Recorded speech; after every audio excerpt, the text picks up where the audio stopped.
Hi guys, welcome back my YouTube channel aim to select.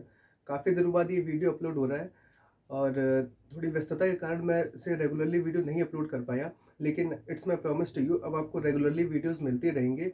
और आज एक math का टॉपिक हम लोग पढ़ेंगे, सिंपल इंटरेस्ट। और मैं आपको ये बता दूं कि जो भी टॉपिक मैं उठाऊंगा तो वो रेगुलरली जो वीडियो आपको मिलेगी, जब तक चैप्टर फिनिश नहीं हो जाएगा, उसके बेसिक लेवल से एडवांस लेवल के क्वेश्चन पूरे कंप्लीट नहीं हो जाएंगे, तो चैप्टर मैं तब तक फिनिश नहीं करूंगा। और आपको इससे रिलेटेड सारी वीडियोस, इससे रिलेटेड जो भी है, पूरा चैप्टर जब तक खत्म नहीं होगा वीडियोस आपको मिलती ही रहेंगी। तो हमारे चैनल के साथ बने रहिए। चैनल का नाम तो जानते होंगे, एम टू सिलेक्ट। ठीक, तो जो आज मैंने जो टॉपिक उठाया है मैथमेटिक्स से सिंपल इंटरेस्ट, अगर हम बात करें यूपीएसआई के जो एग्जाम वैकेंसी होने वाली है, तो उसके लिए काफ़ी इंपॉर्टेंट हो जाता है। लगभग ये मान के चलिए कि अप्रोक्स 1 to 40 क्वेश्चन टोटल उसमें आते हैं, तो 1 से 2 क्वेश्चन तो इस टॉपिक से बनते ही हैं। ठीक है, और बहुत ही ईजी होता है, कुछ नहीं होता। तो हम क्या करेंगे, आज बेसिक करेंगे, इसके बारे में थोड़ा समझेंगे सिंपल इंटरेस्ट होता क्या है, इसके कुछ क्वेश्चन भी सॉल्व करेंगे। ठीक है, फिर आगे आने वाली जो वीडियोस होंगी, फिर उसमें थोड़े एडवांस लेवल के क्वेश्चन सॉल्व करेंगे। ठीक है, तो समझते हैं सिंपल इंटरेस्ट होता क्या है। सिंपल इंटरेस्ट को हिंदी में हम साधारण ब्याज कहते हैं। जैसे मान के चलो कोई मूलधन होता है, किसी ने मूलधन कहीं से उधार लिया 1,000 रुपए का। ठीक, समझते हैं। किसी ने अगर मूलधन मान लो 1,000 रुपये उधार लिया, उसे पी से नोट हमने किया। ठीक है, रेट उसने लगा दी 10% की, और हमें निकालना है 1 साल का, मान लो टाइम दे रखा है 1 ईयर का। अगर 1 ईयर का हमें सिंपल इंटरेस्ट निकालना हो, तो सिंपल इंटरेस्ट का फॉर्मूला तो होता है PRT/100। ठीक, अगर हम इसमें वैल्यूज रख देंगे 1,000 गुणे 10, आर दे रखी 10%, टाइम 1/100, डबल जीरो से ये जीरो कैंसिल, आ गया 100। ठीक है, तो ये इसका जो सिंपल फॉर्मूला होता है वो होता है PRT/100। हमने 1 साल का ब्याज निकाला, कितना आ गया, 100 आ गया। ठीक, किस पर, 1,000 पर। ठीक है, तो एक तरीका तो ये हो गया सिंपल इंटरेस्ट का। ठीक, एक बात समझना जरा कि ये तो 1 साल का था, मान के चलो अगर हमें यहाँ पे 2 साल का निकालना हो तो क्या करेंगे, तो हम क्या करेंगे, यही फॉर्मूला लगाएंगे। P मतलब 1,000 गुणे आर दे रखी हुई 10%, टी के प्लेस से बस 2 कर देंगे, बटे 100 कर देंगे, जीरो जीरो कैंसिल, तो 2 गुणे 100 कितना आ गया, 200 आ गया। तो हमने ये देखा कि 1 साल का ब्याज 100 था और दूसरे साल का ब्याज कितना हो गया, 200 हो गया। ठीक, तो सिंपल इंटरेस्ट में सिंपल आप ये समझिए कि हर साल का ब्याज सेम होता है, चाहे 1 साल का पूछा जाए या दूसरे साल का या तीसरे साल का। अगर मैं 10वें साल का भी पूछूं तब भी ब्याज 100 ही आएगा। तो हमें इस टाइप के क्वेश्चन को कैसे सॉल्व करना है कि आप 1 साल का ब्याज निकालो। ये हमने 1 साल का 100 निकाला था, यहाँ पर मान चलो 2 साल का पूछा गया तो आपने 100 में 2 का गुणा कर दिया, 200 आ गया। मान के चलो यहाँ पर अगर 4 साल का पूछा जाता, अगर 4 ईयर का हमें सिंपल इंटरेस्ट निकालना होता, साधारण ब्याज निकालना होता, तो क्या करेंगे, हम कर देंगे 100, मतलब 1 साल में 4 का मल्टीप्लाई कर देंगे, कितना आंसर आ जाएगा, 400 आ जाएगा। 10 साल का पूछा जाए 10 का मल्टीप्लाई कर दोगे 1,000 आ जाएगा। 50 साल का पूछा जाए 50 का मल्टीप्लाई कर दोगे 50,000 आ जाएगा। तो समझ पाए। तो यहाँ पर कहने का मतलब ये कि सिंपल इंटरेस्ट और जो चक्रवृद्धि ब्याज, जो कंपाउंड इंटरेस्ट होता है, उसमें यही डिफरेंस होता है कि सिंपल इंटरेस्ट जो होता है वो हर साल का सेम रहता है, और जो कंपाउंड इंटरेस्ट होता है वो बदलता रहता है। ऐसे क्यों बदलता रहता है, क्योंकि वो ब्याज पर ब्याज लगता है। 100 रुपये में 100 रुपये जो ऐसा ही बना है ना, 100 जो ऐसा ही बना है, इस पर भी ब्याज लग जाएगा, वो हो जाएगा चक्रवृद्धि ब्याज। जब वो टॉपिक पढ़ेंगे उसमें हम देखेंगे। ठीक है, तो इसमें हम सिंपली ये समझेंगे कि साधारण ब्याज जो होता है वो हर साल का सेम होता है। 1 साल का अगर हमें पता चल जाए, जितने साल का पूछा जाए उसका मल्टीप्लाई कर देंगे, हमारा आंसर आ जाएगा। ठीक है, ये समझ में आया होगा। चलो एक एग्जांपल और लेके देखो, समझते हैं। तो हमने भी क्या समझा कि साधारण ब्याज जो होता है वो हर साल का सेम रहता है। देखो, अगर मान के चलो मैं कह दूं कि अमाउंट हमारे पास 2,000 रुपये है। ठीक, रेट हमने ले ली 5%, हमें निकालना है 2 साल का। ठीक, 2 साल का निकालना है, तो फॉर्मूला हम जानते हैं PRT/100 होता है। PRT/100 पे रख देंगे 2,000 गुणे 5%, 2/100, डबल जीरो कैंसिल, 5 दूनी 10 और गुणे 20, 200। ठीक, 200 आ गया। 2 साल का हमने कितना निकाला, 200 आ गया 5% के हिसाब से। ठीक है, अगर मैं आपसे यहाँ पे कह दूं कि अच्छा ये तो 2 साल का आया, अब 1 साल का कितना होगा, इसका जस्ट आधा हो जाएगा। अगर मैं 1 ईयर का कह दूं सिंपल इंटरेस्ट कितना होगा, 100 होगा। अब अगर आपसे 2 साल की जगह मान चलो 5 साल के लिए पूछ दिया जाए, तो आप क्या करोगे, 1 साल के साधारण ब्याज में 5 का मल्टीप्लाई कर दो। मान लो अगर 5 ईयर के लिए साधारण ब्याज पूछा जाए तो क्या करोगे आप, यहाँ पर 100 में 5 का मल्टीप्लाई कर दोगे, आंसर आ जाएगा। क्यों ऐसा हमने क्यों किया, क्योंकि साधारण ब्याज हर साल का सेम होता है, वो बदलता नहीं है। ठीक है, कुछ कुछ बात समझ में आई होगी। ठीक, तो गाइस फर्स्ट क्वेश्चन पढ़ते हैं। ₹150 ब्याज प्राप्त करने के लिए कितने रुपए को 6 महीने के लिए 4% वार्षिक ब्याज 4% ब्याज दर पे साधारण ब्याज देना होगा। कहने का मतलब ये है कि जो एसआई की वैल्यू हमें गिवन है कितना है, 150 है, ठीक है। इसके बाद हमें दे रखा है टाइम कितना दे रखा है, टी दे रखा है 6th मंथ। मैंने आपको बताया था 6th मंथ को हम ईयर में कन्वर्ट करेंगे तो 1/2 ईयर हो जाएगा, ठीक है। 6/12 करेंगे, ठीक है, तो 1/2 ईयर आधा साल हो जाएगा। और रेट दे रखी है कितनी, 4%, ठीक। हमें निकालना क्या है, किस उस पे मूलधन पे, ठीक, किस मूलधन पे 150 ब्याज होगा, ठीक है, 150 साधारण ब्याज होगा। तो हमारे पास फॉर्मूला क्या है, S I is equal to P R T by 100 है। अब आप क्या करो, इसे लगा दो, यहाँ पे दे रखा है एस आई कितना 150, पी हमें वैल्यू फाइंड करनी है, आर की वैल्यू 4 दे रखी है, टी है 1/2, यहाँ पर अपॉन में क्या है 100, ठीक। क्या करो, 4 से इसे कैंसिल कर दो 25 टाइम्स, ठीक है। अच्छा 1/2 है, 2 ये अपॉन में आ जाएगा इसके साथ, 25 का 2 में मल्टीप्लाई करेंगे 50 हो जाएगा, और ये 50 क्रॉस मल्टीप्लाई यहाँ पर आ जाएगा, तो 150 गुणा 50 बराबर पी आ गया, ठीक। इनका मल्टीप्लाई करोगे 7500 आंसर आ जाएगा। ये हमारा क्या निकला, मूलधन निकला, ठीक। बात आ रही समझ में। साधारण ब्याज दे रखा था और टाइम हमें 6 मंथ के लिए दे रखा था, ठीक है। तो 6 महीने को हमने 1/2 साल निकाल लिया, आधा साल निकाल लिया, रेट दे रखी थी 4%, ठीक। पीआरटी बाई 100 में वैल्यू रखी और कैलकुलेशन के लिए सॉल्व करिए। हमने क्या किया, 4 को ये काट दिया 100 से 25 बार, 25 ये 1/2 था तो 2 अपॉन में आ जाएगा, ठीक है। 25 का 2 मल्टीप्लाई किया 50 और क्रॉस मल्टीप्लाई हुआ तो कितना आ गया, 7500 आ गया, क्या मूलधन आ गया, ठीक। अच्छा इसको पता है एक तरीके से और हम कर सकते हैं, अगर थोड़ा ध्यान से देखें, समझना बहुत ध्यान से एक कॉन्सेप्ट क्या है। अब ये जो फॉर्मूला हम लगाते हैं पी आर टी बाई 100, बहुत ध्यान से समझना। अगर मैं कह दूं पी का आप RT% निकालो, मतलब RT% निकालो, यही तो आप लिखोगे, परसेंट का साइन हटाओगे बाई 100 करोगे, मतलब पी आर टी बाई 100, ठीक। यही तो हमारा क्या होता है, ऐसा ही होता है, ये फॉर्मूला हमने देखा। तो डायरेक्टली हम क्या कह सकते हैं कि RT% बराबर ऐसा ही। समझने की कोशिश करेंगे, बहुत इंपॉर्टेंट कॉन्सेप्ट है, क्योंकि ये भले ही छोटी चीज हो, देखने में लग रहा हो कि क्या क्या बता रहे हैं, छोटी चीज है, लेकिन ये पता है आगे जब बड़े बड़े आप क्वेश्चन सॉल्व करोगे तो इसमें बहुत हेल्पफुल होगी। मतलब हमने ये कहा कि आरटी जो परसेंट है वो क्या होगा, हमारा साधारण ब्याज होगा। देखो सॉल्व करके देखते हैं। आर की वैल्यू कितनी दे रखी है, 4% गुणा और टाइम दे रखा है 1/2% बराबर साधारण ब्याज कितना है, 150 है, ठीक। अब क्या करो, ये 2 से कैंसिल हो जाएगा, 2% बराबर 150, ठीक। 2 से क्या कर दो, 75 आ गया। अच्छा 1% बराबर क्या आया, 75 आया।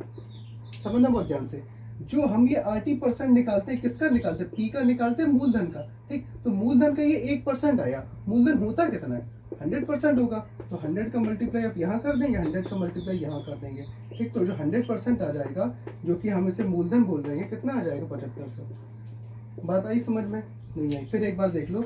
हमने क्या किया, जो फॉर्मूला होता है पी आर टी बाई 100, तो जो आर टी बाई अपॉन 100 है, एक तरीके से RT% ही तो निकाला हमने पी का, वही तो हमारा साधारण ब्याज है। तो हम डायरेक्टली कह सकते हैं कि RT% बराबर क्या हमारा साधारण ब्याज है, ठीक है। और वैल्यूज अब RT की रख दो, 150 ये आ जाएगा, 1% बराबर 75 आ गया। 100% जो भी होता है, पी हमारा 100% होता है, तो पी हमने कितना निकाले, 7500। समझ आया। इससे तो हर कोई कर लेगा, लेकिन थोड़ा एडवांस सीखो, क्योंकि वहाँ पे यही जो एग्जाम में आप क्वेश्चन सॉल्व करोगे, इसी मेथड से जो आपका टाइम बचेगा, ठीक है। यही मेथड है जो आपका टाइम बचाएगा। समझ पाए, उम्मीद करता हूँ समझ में आया होगा, ठीक है। नेक्स्ट क्वेश्चन पढ़िए। देखिए नेक्स्ट क्वेश्चन में पढ़ रहा हूँ। 1600 रुपए की धनराशि पर 2 वर्ष 3 महीने का साधारण ब्याज 252 है, ब्याज की दर क्या होगी। देखो अब हमें पी दे दिया गया, पी की वैल्यू कितनी है, 1600, ठीक। रेट पूछा गया है और एसआई की वैल्यू दे रखी है कितनी, 252, ठीक। और टाइम दे रखा है 2 साल 3 महीने, ठीक है। अच्छा 2 साल 3 महीने को कन्वर्ट करो, 3 महीने को कन्वर्ट करोगे 3/12 आ जाएगा साल, ठीक। 1/4, ठीक। तो 2 सही 1/4 होगा, इसको वो कर लो, ये मिक्स्ड फ्रैक्शन है तो सिंगल फ्रैक्शन में कन्वर्ट करेंगे, 9/4 आ जाएगा ईयर, ठीक। 9/4 क्या आ गया, ईयर आ गया, ठीक है। अब क्या करो कि वही फॉर्मूला लगा दो, SI is equal to P R T by 100, P R T upon 100।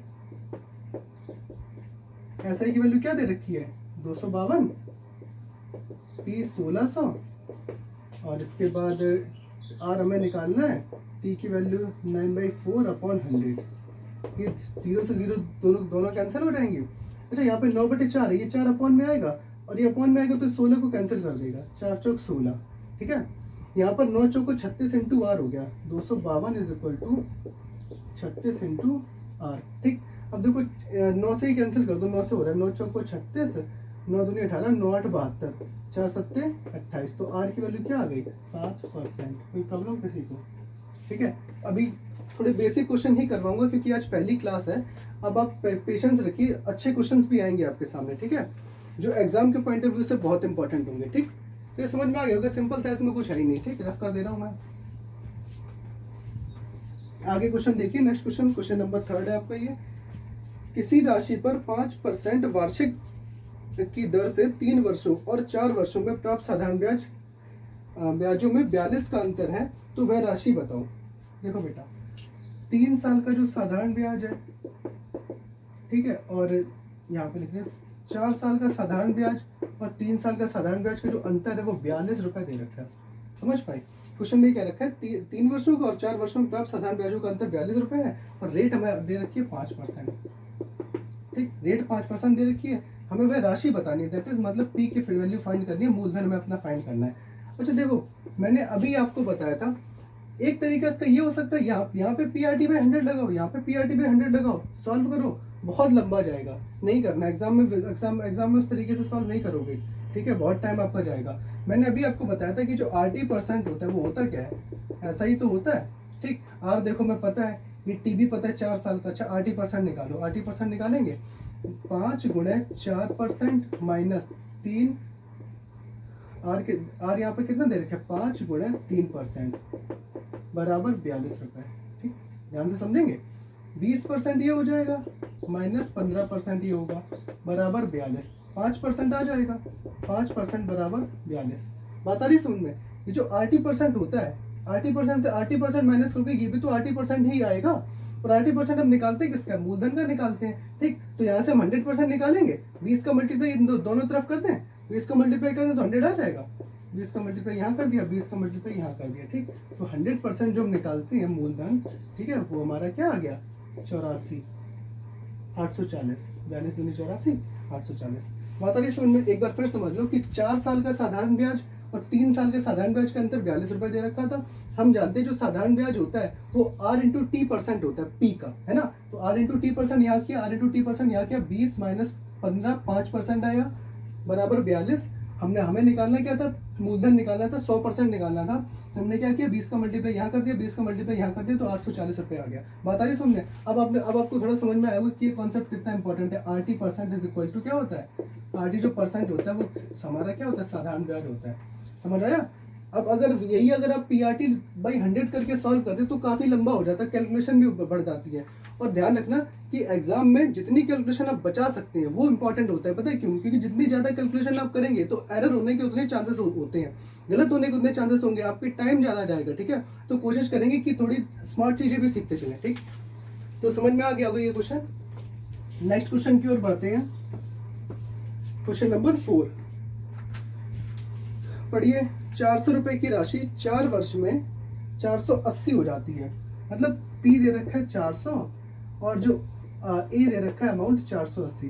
बेटा अमाउंट समझ लेना, अमाउंट मतलब होता है मिश्रधन, वो हमारा मूलधन प्लस ब्याज, मतलब पी प्लस ऐसा ही बन के बनता है। ठीक है, अगर इसको हम बोले मिश्रधन, ठीक, और ये मिश्रधन की वैल्यू कैसे निकालेंगे, मूलधन में आप ब्याज को जोड़ दो। यहाँ पर हम कौन सा ब्याज पढ़ते हैं, साधारण ब्याज। ठीक है, तो अगर मूलधन में हम साधारण ब्याज को ऐड कर देंगे तो हमारा क्या निकल आता है, अमाउंट निकल आता है। और ये दे रखा है 4 साल का, T बराबर 4 ईयर। ठीक, 4 साल का हमारे पास ये दे रखा है अमाउंट, और इस मूलधन पर ये अमाउंट बना। और क्वेश्चन में ये कह रखा है आगे, यदि ब्याज की दर 2% बढ़ा दी जाए तो नया मिश्रधन क्या होगा। अच्छा समझो कि जो रेट होगी पहले कुछ ना कुछ होगी एक्स पर, मान लिया हमने एक्स थी, X%, उस पर 2% बढ़ा दी गई। ठीक है, तो ब्याज कितना होगा। अच्छा एक बात समझना, बहुत ध्यान से समझना, ये जो X% है, ठीक है, ये तो इसमें लगी हुई है पहले से ही, तब तो ये 400 का 480 बना है। जो एक्स्ट्रा बढ़ रही है उसी का तो हमें निकालना है। अच्छा यहाँ पर अगर जो एक्स्ट्रा बढ़ रही है, मान लो ये R1 मान लो, R1 इज इक्वल टू 2%। ठीक, और ये जो रेट होती है वो निकालते हैं किसका, मूलधनी का तो निकालते हैं। आप क्या करो कि जो 400 है ना, 400 का आप 2% निकालो। ठीक, 0 0 कैंसिल, 4 दूनी 8 आ गया। ठीक, ये जो 8 आ गया। अब ये जो हमने 8 निकाला है ये 1 ईयर का इंक्रीमेंट होगा, मतलब एक साल में कितना बढ़ा, एक ही साल में तो निकाला है ना, एक साल में निकाला। और हमारे पास टाइम है कितना, 4 साल का। अच्छा, एक साल में 2% बढ़ रहा है, अच्छा समझना, एक साल में 2% बढ़ रहा है तो 4 साल में 8% बढ़ेगा। इस तरीके से भी सॉल्व कर सकते हो। या एक साल में 2% हमने निकाल लिया, सीधा 8 बढ़ रहा है, तो 4 साल में कितना बढ़ेगा, 4 साल में कितना बढ़ेगा, 8 गुणे 4 बराबर 32। ठीक, यही इंक्रीमेंट तो निकालना है। ये क्या करेंगे, हमसे ये पूछा गया कि अगर रेट को हम 2% बढ़ा दें तो हमारा जो मिश्रधन होगा वो क्या होगा। हाँ, तो हमारा मिश्रधन क्या होगा, तो अब क्या करोगे, 32 ही तो बढ़ेगा। आप क्या करो, अब यहाँ पर मिश्रधन निकालो आराम से, 480 में कितना ऐड कर दो, 32 ऐड कर दो, आंसर हमारा क्या आ जाएगा, 512। बात आ रही है समझ में। फिर से एक बार देख लो, क्वेश्चन में ये कह रखा था कि कोई अमाउंट पर 400 मूलधन पर 480 बन रहा है, और अगर रेट को 2% बढ़ा दें, एक्स हमने मान ली पहले कोई रेट एक्स होगी, एक्स पर ये कुछ ना कुछ बढ़ रहा होगा। ठीक है, रेट नहीं निकालेंगे, पता है इसका तरीका ये भी हो सकता है कि आप रेट निकाल के सॉल्व करो, रेट निकाल के मत सॉल्व करो, जो इंक्रीमेंट हो रहा है वही निकालो। अगर रेट को हम 2% बढ़ा देते हैं तो हमारा जो मिश्रधन होगा वो क्या होगा, तो जो बढ़ा है ना उसी की हम वैल्यू निकाल लें। एक साल के लिए हमने निकाल लिया 8, 4 साल के लिए 32, हमने इसमें ऐड कर दिया, हमारा क्या आ गया, नया मिश्रधन आ गया। ठीक है, जो क्वेश्चन में पूछा गया था। ठीक, बात आ रही है समझ में। अच्छा देखो, इस क्वेश्चन में एक चीज और समझ लेना, वैसे ये तरीका भी बड़ा नहीं था, ये समझो जरा। अगर एक साल की जो रेट है वो 2% है, ठीक, समझना बहुत ध्यान से, एक साल की रेट 2% है, मैं आपसे कह दूं कि 4 साल की रेट क्या होगी। जब ब्याज सेम होता है तो रेट भी हर एक साल की सेम होगी, पहले साल 2%, दूसरे साल भी 2%, तीसरे साल भी 2%, चौथे साल भी 2%, तो 8% हो जाएगी। यानी मतलब अगर हम यहाँ पे अगर 4 साल की निकालें तो 2% गुणा 4 कर देंगे बराबर 8% कर देंगे। अब क्या करो, अब डायरेक्ट पी का 8% निकाल दो, 400 गुणा 8/100, ये 4 बार क्या, 8 चौक 32 आ गया। ठीक, ये 32 क्या आया, इंक्रीमेंट आया। ठीक है, 32 आ गया, 32 से तो हमने निकाला था उसमें। ठीक, 32 निकाल के क्या करो, ये अमाउंट में ऐड कर दो, तब भी आंसर आ जाएगा। ठीक है, आप एक तरीके से समझे, कोई प्रॉब्लम नहीं है। एक साल की रेट अगर 2% तो 4 साल की क्या करेंगे, 4 को मल्टीप्लाई कर देंगे, जब ब्याज सेम है तो रेट भी हर साल की सेम होगी। इस तरीके से भी सॉल्व कर सकते हैं। बात आ रही है समझ में। कोई भी अगर आपको डाउट लगता है तो आप कमेंट में लिख दीजिए, मैं आपको जब मुझे टाइम मिलेगा जरूर रिप्लाई करूंगा। ठीक है, टेंशन ना लेना बिल्कुल भी। बस आप अगर यहाँ पर आए हैं तो मेरा मोटिव यही रहेगा कि कुछ सीख के जरूर जाए। ठीक, ऐसा ना हो कि बिल्कुल 0 के 0 ही रहे, जैसे पहले आए थे वैसे। देखो नेक्स्ट क्वेश्चन पढ़ते हैं, कौन सी धनराशि साधारण ब्याज से 5 वर्षों में 520 और 7 वर्षों में 568 हो जाती है। देखो 5 वर्षों में 520 और 7 वर्षों में 568 हो जाती है। देखो क्या करोगे, हमें राशि निकालनी है। ठीक है, क्या पी निकालना है, मूलधन निकालना है, जो 5 साल में 520 हो रहा है, 7 साल में 568 हो रहा है। यहाँ पर रेट तो हमें पता नहीं है, ठीक, रेट भी हमें पता नहीं है, और यहाँ पर PRT/100 लगाओगे बहुत लंबा जाएगा। आप क्या करो कि इनको माइनस कर दो। ठीक, 5 में से 2 जाएंगे तो 5 में 7 जाएंगे तो 2 साल का आ जाएगा। 2 साल का साधारण ब्याज कितना आ गया, 48। हमेशा कोशिश करना है कि जो ऐसे क्वेश्चन पूछे जाए उसमें आप 1 साल का ब्याज निकालना है। 1 साल का ब्याज कितना आ गया, 24। मैंने आपको बताया था कि हर साल का ब्याज सेम होता है। ठीक, जो अच्छा ये क्या लिखा हुआ है, ये अमाउंट लिखा हुआ है। अमाउंट होता क्या है, P प्लस ऐसा ही होता है। अगर हमें यहाँ से P की वैल्यू निकालनी तो ऐसा ही को हटाना पड़ेगा ना। ऐसा ही जब अगर हमें 5 साल का पता चल जाए किसी तरीके से तो हम इससे हटा देंगे 520 से, हमारा P ही तो बचेगा सिर्फ। ये क्या है, मिश्रधन है। 5 साल में जो मिश्रधन बना वो 520 बना। अगर इससे हम साधारण ब्याज को किसी तरीके से निकाल लें 5 साल का और हटा दे तो हमारा P निकल आएगा। देखो 1 साल का साधारण ब्याज 24 आ गया। मैंने आपको बताया कि हर साल का साधारण ब्याज सेम होता है, तो 5 साल का जो साधारण ब्याज होगा गुणे 5 कर दो यहाँ पे, 24 गुणे 5 कितना आ जाएगा, 120 आ जाएगा। 120 आ गया 5 साल का। अब क्या करो, आप इसमें 120 माइनस करो तो हमारा P आ जाएगा। That is P is equal to 520 minus 120। 5 साल का हमने साधारण ब्याज हटा दिया, हमारे पास मूलधन आ गया 400। ठीक है, बात आ रही है समझ में। आप ऐसा भी कर सकते थे कि 7 साल का निकाल के यहाँ पे 24 गुणे 7 करेंगे, इससे माइनस कर देंगे तब भी 400 आ जाएगा। ठीक है, बात आ रही है समझ में। तो आप 7 का नहीं करेंगे। क्यों नहीं करेंगे? क्यों कैलकुलेशन बढ़ाओ? जो 5 का इजीली हो रहा है तो 5 से करके आप निकाल लो। ठीक, यहाँ पर ये अमाउंट लिखा हुआ है, ध्यान रखना कि अमाउंट में प्रिंसिपल अमाउंट मतलब मूलधन और साधारण ब्याज होता है। आप साधारण ब्याज को हटा देंगे तो आपके पास केवल मूलधन बचेगा। ठीक, वही क्वेश्चन में क्या हमारा पूछा गया था। ठीक है, समझ आया क्वेश्चन ये? चलो आगे देखते हैं। उम्मीद करता हूँ ये क्वेश्चन आपको समझ में आ रहे होंगे।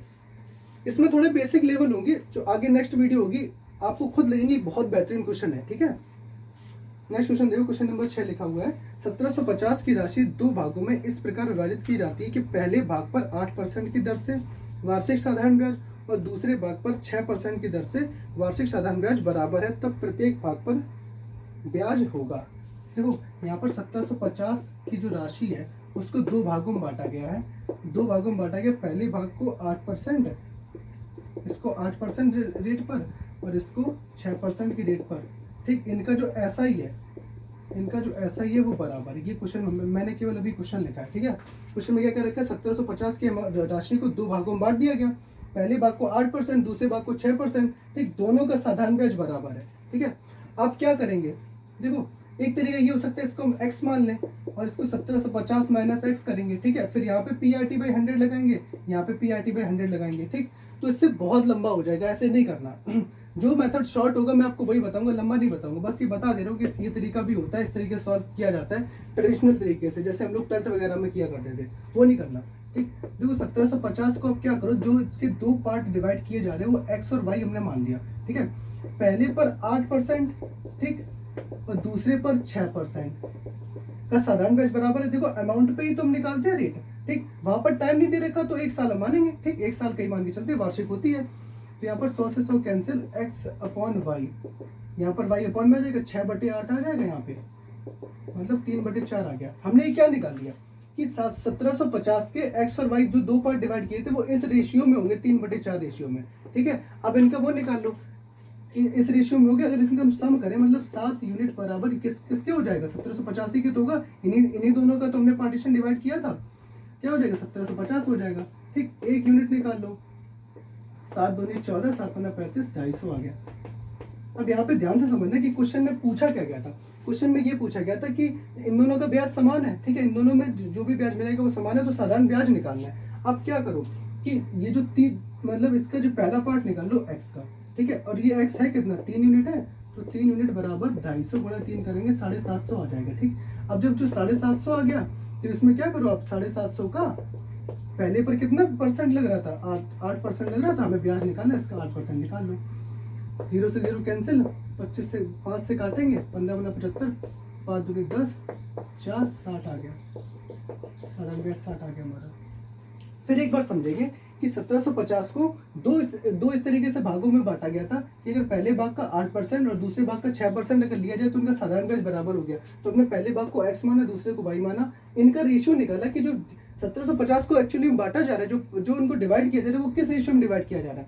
3 और 4 रेशियो में डिवाइड किया जा रहा है। ठीक है, 3-4 रेशियो में डिवाइड किया गया तो अल्टीमेटली इन दोनों का सम इसके बराबर होगा। एग्जैक्टली नहीं पता तो यूनिट लेके चले हम, 7 यूनिट बराबर 1750, 1 यूनिट आके 250। हमें ये निकालना था कि साधारण ब्याज, देखो साधारण ब्याज यहाँ भी सेम आएगा, यहाँ भी सेम आएगा, तो आप एक का ही सॉल्व करके देखेंगे सिर्फ। ठीक है, तो हमने x की वैल्यू निकाली, 3 यूनिट थी तो 3 यूनिट 750 आ गया। फिर हमने उस पर क्या निकाली, 750 का पर 8% लग रहा था तो हमने 8% करके निकाल दिया। अच्छा देखो यहाँ पर भी अगर हमें ब्याज देखो चेक करना है क्वेश्चन को कि ब्याज सेम आ रहा है कि नहीं आ रहा, तो देखो 4 यूनिट निकालो, 1 यूनिट बराबर 250, 4 यूनिट बराबर कितना आ जाएगा? 250 गुणा 4, 1000 आ जाएगा, मतलब 4 यूनिट बराबर 1000 आ गया। और 1000 पर कितने परसेंट लग रहा था? 6% लग रहा था, 6/100, 0 कैंसिल, 0 कैंसिल, 10 गुणा 6 60 आ गया। देखो यहाँ पे भी 60 आया, यहाँ पे भी 60 आया। ठीक, तो आप केवल एक का सॉल्व करके निकालेंगे जो आपको ईजी लगे। ठीक है, दोनों का सॉल्व नहीं करना, क्यों? क्योंकि दोनों में तो ब्याज बराबर ही है। बात आ रही समझ में? गाइस आज के लिए बस इतना ही रखते हैं। आज हमने साधारण ब्याज के बारे में थोड़ा समझा, वो होता क्या है, बेसिक्स इन्फॉर्मेशन उनकी देखी और उसी से रिलेटेड कुछ क्वेश्चन किए। आज ये क्वेश्चन बेसिक थे, लेकिन जो आगे आने वाली वीडियो की बहुत अच्छे क्वेश्चन मैं लेके आऊंगा आपके लिए। ठीक, बस आप चैनल पे हमारे साथ बने रहिए, चैनल को सब्सक्राइब कर देना एम टू सेलेक्ट, और नोटिफिकेशन बेल को ऑल पे रखना, जो आगे आने वाली वीडियो वो आप तक तुरंत पहुंच जाए। ठीक है, इसके बाद अगर गाइस आपको लगे कि हाँ आपको कुछ सीखने को मिला है तो वीडियो को लाइक जरूर करना, शेयर जरूर करना। ठीक है, तब तक के लिए गुड बाय, कल नई वीडियो मिलते हैं, बाय बाय।